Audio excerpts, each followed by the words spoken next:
Mga kapanibela, alam nyo ba ang 8 bagay na dapat natin i-check bago tayo bumili ng second hand na motor? Nandito tayo ngayon sa Moto Tiangge PH at kasama ulit natin si Kuya Juan. Kuya Juan, ano ba ang dapat tandaan at alamin ng ating mga kamanibela bago bumili ng second hand na motor? Actually, marami yan. Dapat meron tayong proper na checklist dyan, Kuya Brian. Bago natin inspeksyonin yung motor na bibigyan talaga natin, unahin muna natin yung documents. Documents. Importante yon. Lahat ng sasakyan na na-issue sa Pilipinas, lahat ng motor, kailangan merong original na ORCR. Ito yung official receipt at saka yung Certificate of Registration. Yan ay nagpapatunay na yung motor na bibilin mo as segunda mano ay legal na magagamit sa Pilipinas. Halimbawa, itong Bergman na hawak natin ngayon. Ito kasi, segunda mano to. So, halimbawa, kung ito yung bibilin mo, isa sa mga una mong i-check bago ka mag-test ride, bago mo busisiin yung motor is the document. Ito siya. Yung ibang mga dokumento, ito kasi yung mga ganitong kulay ng Certificate of Registration, yung kulay dilaw, ito yung mga dati pa. Normally, mga nag-range yan, mga 2020 pabalik kung hindi ako nagkakamali. Kasi yung mga bagong release ngayon na Certificate of Registration, color blue na, tapos kasing laki na siya ng bond paper. Parang ano siya, parang certificate literal. Parang parchment na kulay blue. Ganun siya.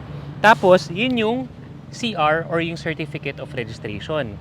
Yung OR naman, again, sa mga mas luma, ito naman yung color blue na maliit. May mga butas-butas sa gilid, yan yun. Ito kasi yung kulay asul, para sa mga kamanibela natin na OR, ito yung sa mga dati pang motor. Yung mga 2020 pabalik. Kasi yung OR naman ngayon, baka kasi magtaka yung mga kamanibela natin, bakit yung OR na hawak ko na bigay ko segunda mano, ano lang, parang Xerox lang or printed lang na black and white. Normal po yun para sa mga mas bagong motor ngayon. So yun yung una natin, kailangan merong original na ORCR. Take note, Kuya Brian. Hindi ba pwedeng Xerox lang ang bigay sa akin, Kuya? Kung bibili ka ng segunda mano, at ito yung mga halimbawa, nakita mo lang sa marketplace, meet up, puntahan mo lang sa bahay, hindi ko maipapayo na papayag ka na yung ito-turn over sa'yo na dokumento ay Xerox lang or photocopy. Pero kung bibili ka sa mga legit na dealership, katulad ng kasi may mga dealership, Kuya Brian, na nagbebenta ng mga second hand or mga repossess nila, okay lang to follow yung document. So, ang issue lang sa'yo na papel is yung Xerox or yung photocopy. Katulad dito, yung Moto Tiangge PH, make sure na alam mo talaga na legit yung business, ha? Hindi yung porke may pwesto, may signage, okay na. Pwede mong i-check yung business documents ng dealership na pagbibilhan mo ng segunda mano na motor para alam mo na hindi siya fly by night, yung tipong tatakbuhan ka at wala ka ng habol. Kuya Juan, parang titulo lang ng bahay, no? Bago ka bumili, be sure na meron kang titulo. Tama. Kung lupa pa yan. Oo, kasama yan sa tinatawag natin na due diligence. Check mo muna yung legitimacy nung papel, nung item na bibigyan mo. Tama. Pagkaalam ko po, Kuya Juan, naghihigpit na ngayon din ng LTO dun sa transfer ownership, yung pangalan, Oo. rehistro ng motor. Actually, tama yan. Itong nakaraang taon, nagkaroon ng maraming usapin dyan patungkol sa requirement ni LTO at saka sa timeline na rin kung kailan mo nabigay yung motor mo, anong timeline dapat bago mo maipatransfer sa pangalan mo, tama yan. Pero bago tayo pumunta dun sa mga updated na timelines, pinag-usapan natin kanina yung unang bagay, which is yung original ORCR. Yung pangalawa kasi sa dapat natin ma-take note is dapat meron ka ding pinangahawakan na deed of sale. Deed of sale. Ang deed of sale para sa mga kamanibela natin, ito yung nagpapatunay na yung motor na binibili mo ay voluntarily malayang ibinenta sa'yo. Ito yung agreement between yung seller at saka buyer na pirmado ng seller. Tapos kung ikaw naman yung bumibili, pipirmahan din to tapos ipapanotarize. Notary. Sa abogado. Sa abogado. Para magkaroon ng visa yung deed of sale na tinatawag natin. Which leads us dun sa pangatlo naman natin na dapat meron sa pagbigay ng segunda mano na motor is ay ang copy ng ID ng first owner.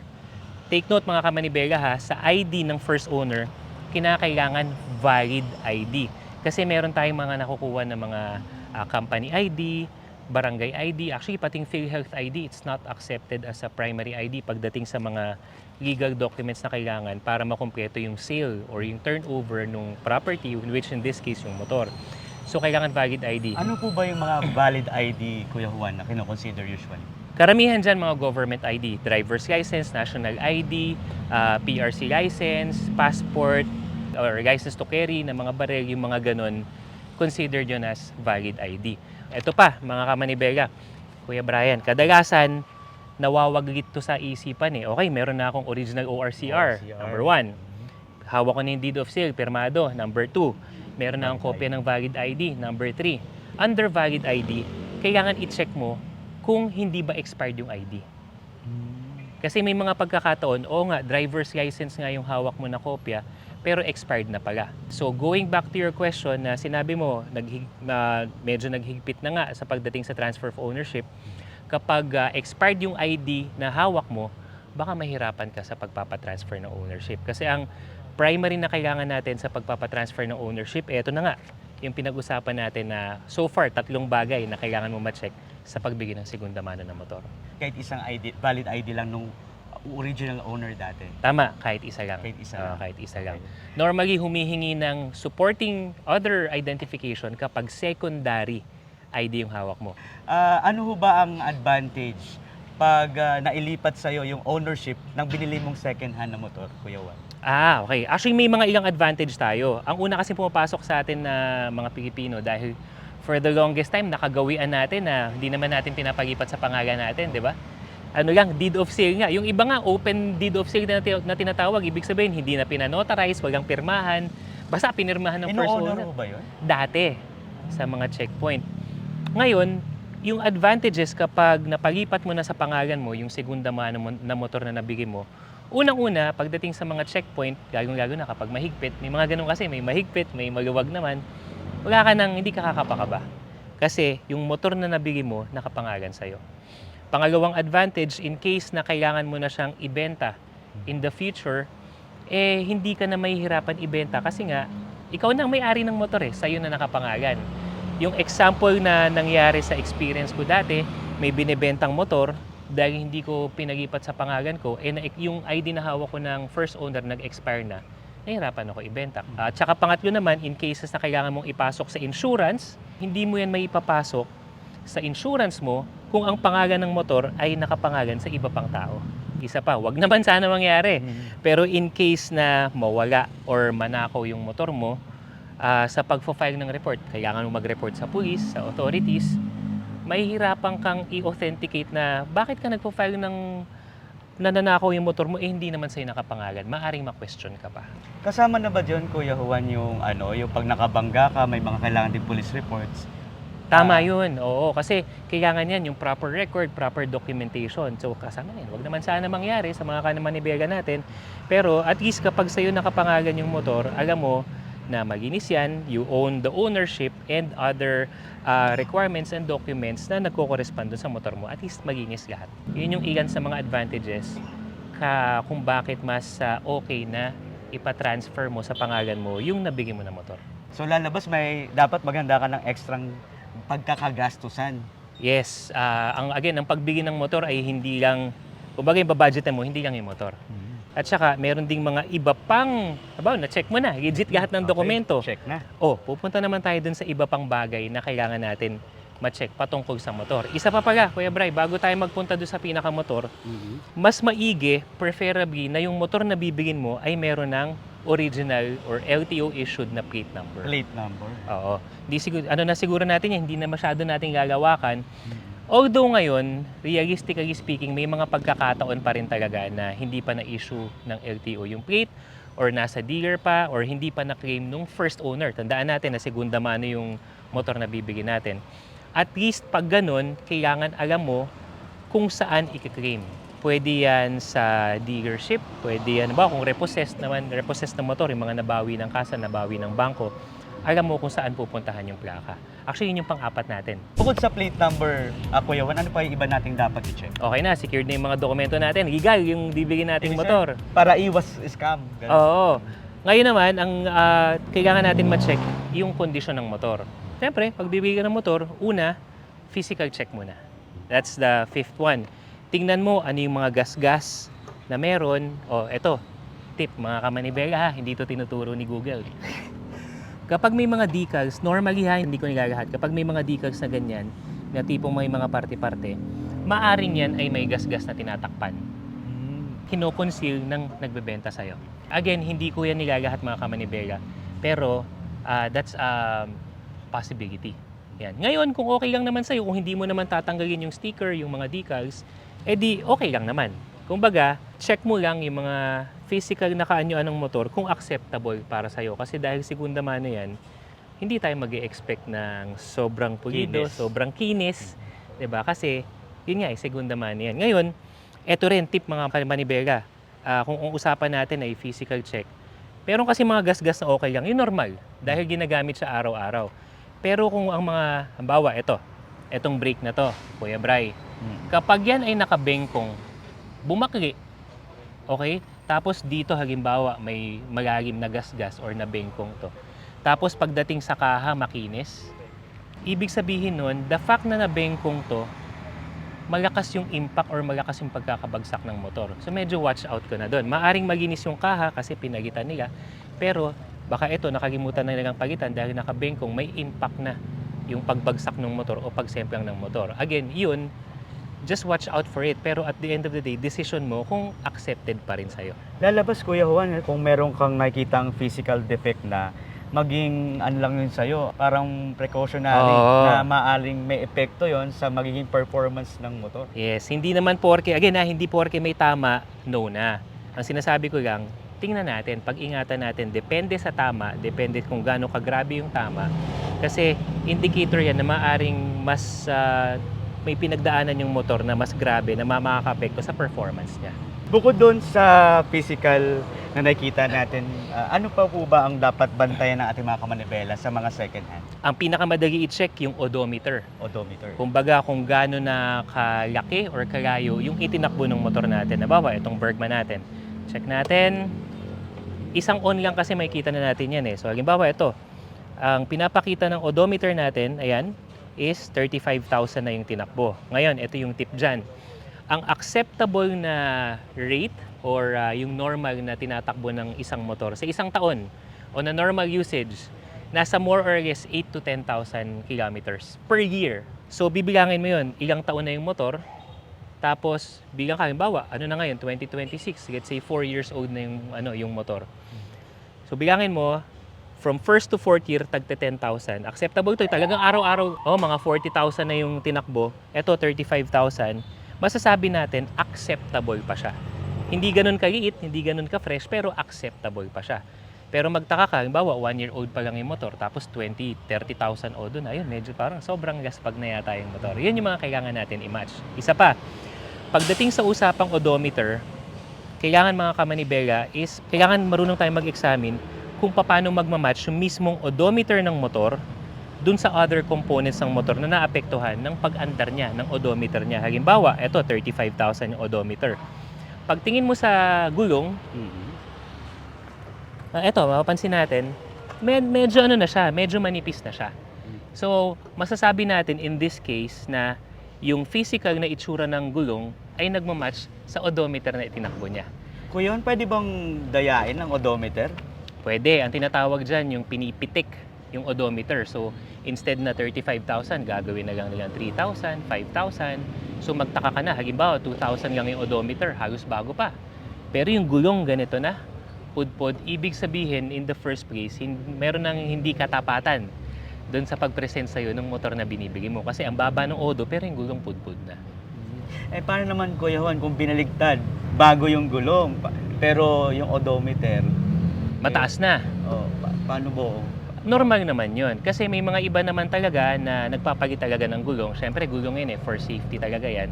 Okay lang yun. Again, hindi porke hindi nagmamatch itong mga bagay na ito ay hindi mo na dapat bigyan. Ito ay sabi mo nga, mga precautionary lang naman natin. At the end of the day, at least meron kang mga early warning signs na pwede mong tingnan. Bukod po dito, Kuya Juan, sa odometer, may iba pa ho ba tayong dapat i-check bago bumili sa second hand? Siyempre meron pa.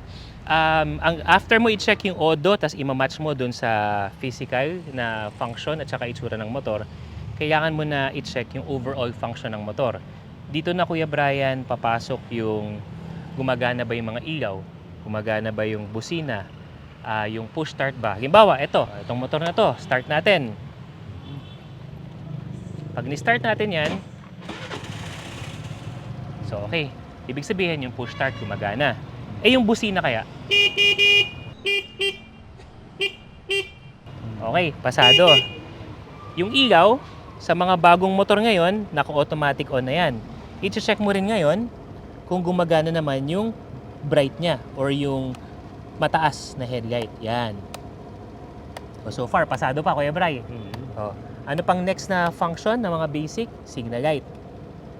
Yung kanan, gumagana. Signal light ko sa kaliwa, wala. Pag wala, hindi naman ibig sabihin hindi mo nabibigyan kasi mura lang mga signal light, mga 10 piso lang yan o ano. Pero, maaring ito, sa bibilhan mo, baka pwede mo na ipacheck, baka pwede nang palitan, or kung willing ka, again, kung katanggap-tanggap sa'yo, okay din lang naman.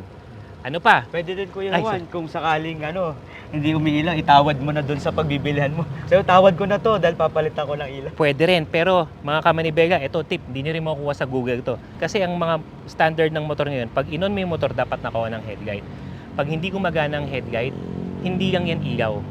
Maaring mas may malalim na problema pa yan, katulad ng ECU na mahal pag pinagitan mo.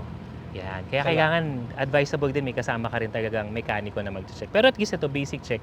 Pag gumagana naman siya, at least medyo kampante yung loob mo. Ito pa, Kuya Bray, dapat yung likod din, importante dahil ito ay parte ng safety natin. Nalala mo yung signal light sa harap hindi gumagana. Yung sa likod gumagana. So malamang sa malamang, pundido lang siya. O kaya maluwag lang yung signal light. Tapos dapat yung tail light niya, kahit hindi ako nagbe-brake, umiilaw din siya. Tapos pag nag-brake tayo, lalakas siya. ayan, umiilaw siya. Ayan. Ilan lang yan sa mga function na kailangan natin i-check para masabi natin, okay, so far so good, okay naman yung function ng motor na bibigyan natin. Pagdating naman sa suspension, kasi gumagana, ilaw, busina, signal light, brake light, lahat. Sisilipin mo ngayon, ito, sa mga suspension na yan, kasi, abawa ito, 35,000 na yung odometer, maaring nagkaroon na ng wear and tear. Etong suspension natin na to, natagtag na, baka nalubak, sisilipin mo lang yan kung may mga tumatagas na langis. Yan, yung kadalasan, yung iba, physical check lang, kung wala ka namang nakakapang mga langis dito sa mga opening ng suspension, so, okay pa siya. Kung sakaling meron, hindi naman ibig sabihin hindi mo nabibighin. Pero, ang ibig sabihin lang nun, maaring may ipagawa ka kapag binigay mo na itong motor na to. Katulad na to. Ano yung kindagiro ko dito sa dalawang suspension natin, pati sa kabila. Yan. Wala akong nakakapanglangis, mga kamanibela. Siyempre, may dumi lang ng konti. So, ibig sabihin, yung suspension natin, okay pa siya. Ganon din naman yung suspension natin sa likod. Paano ko yun kung nilinis lang ng mabuti? Kahit na anong punas mo dyan, tatagas na tatagas yan. Kaya meron tayong, bukod sa visual check, yung physical check yung hinahawakan ko kanina. Kasi may mararamdaman ka talagang langis dyan. Talagang kailangan pala mitikuloso ang ating mga kamanibela. Pag second hand na motor ang bibilhin natin. Yes, kasi syempre maglalabas ka ng pera, kailangan ma-check mo talaga. Kasi kadalasan sa mga segunda mano, meron kayang isang beses na ma-check yan. Kasi pag nagkabayaran na kayo, Done deal. done deal na yun.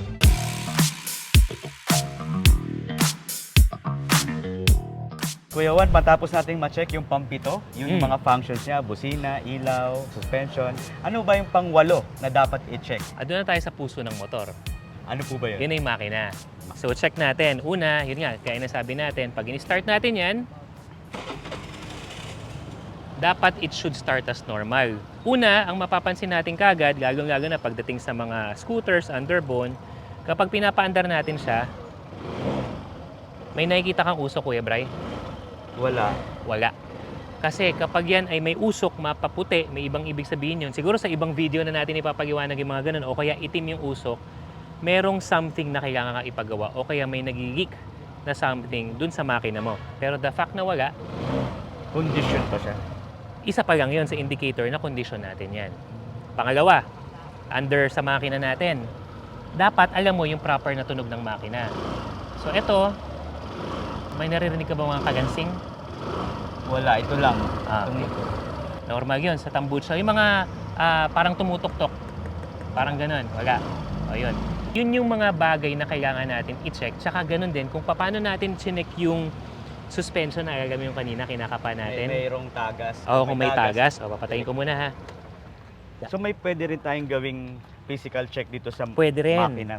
Yeah. So, dito, titingnan natin kung merong mga tagas ng langis o kung ano man.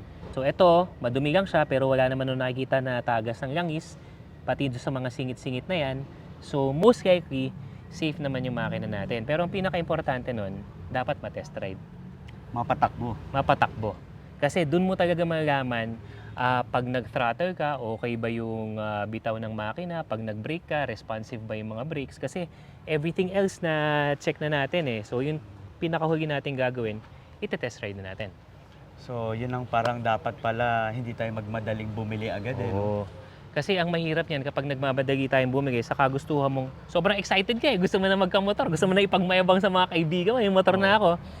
Pero pag hindi mo ginawa itong 8 bagay na sinasabi natin, maaring yung pera na pinaghirapan mong ipunin para makabili ka ng 1 segunda na mano na motor ay masayang, hindi mo masulit. Dahil nga, sa tingin mo sa utak mo, ay nakamura ako doon, nakatipid ako. Yung pala, ang dami mo palang ipapagawa. Or worse, yung pala, hindi pala legal yung mga documents na nakuha mo. Kaya tama ka doon, kailangan maging metikuloso sa pagkuha ng mga segunda mano na motor. Gaya ng sabi niyo, Kuya Juan, pag nagkabayaran na kayo, goodbye na ang pera nyo. Done deal na yun. Kaya dapat laanan nyo ng panahon mga kamanibela ang pagpili nyo at pagbili ng second hand na motor. Pag pinatakbo natin, Kuya Juan, ano ang dapat nating obserbahan ng ating mga kamanibela kung okay pa ang performance nito? Una, kailangan yung pagtakbo niya, yung pag-andar niya smooth. Pangalawa, walang mga kabig sa manibela. Ito kasi yan eh, pag inangat natin to, yan. Yung manibela niya, dapat smooth lang. So, the same thing din lang yun. Ito kasi yan, Kuya Pre, Finger lang, 2 finger lang, iliko mo konti-konti. Sige, hanggang sa dulo. May naramdaman kang parang kumakanto or pumipigil? Wala. Yan. So, Madulas lang siya. Madulas lang. Ibig sabihin, smooth lang siya. Meron kasi yan, parang kumakanto pagdating dito, gaganon.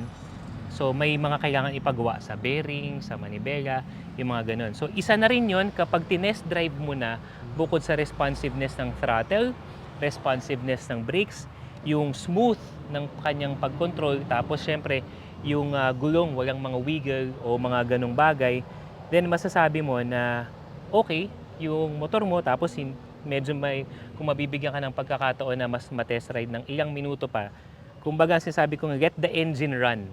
Bawa, habang nag-uusap tayo ang buyer at seller, habang nag-uusap tayo, hayaan mo tumakbo yung engine. Hindi ba namamatay? Kung hindi namamatay, kung hindi nag-overheat, yan, yung mga bagay na yun.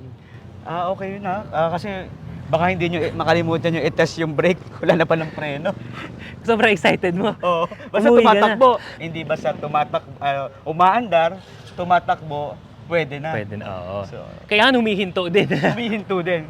Mahirap yung hindi humihinto.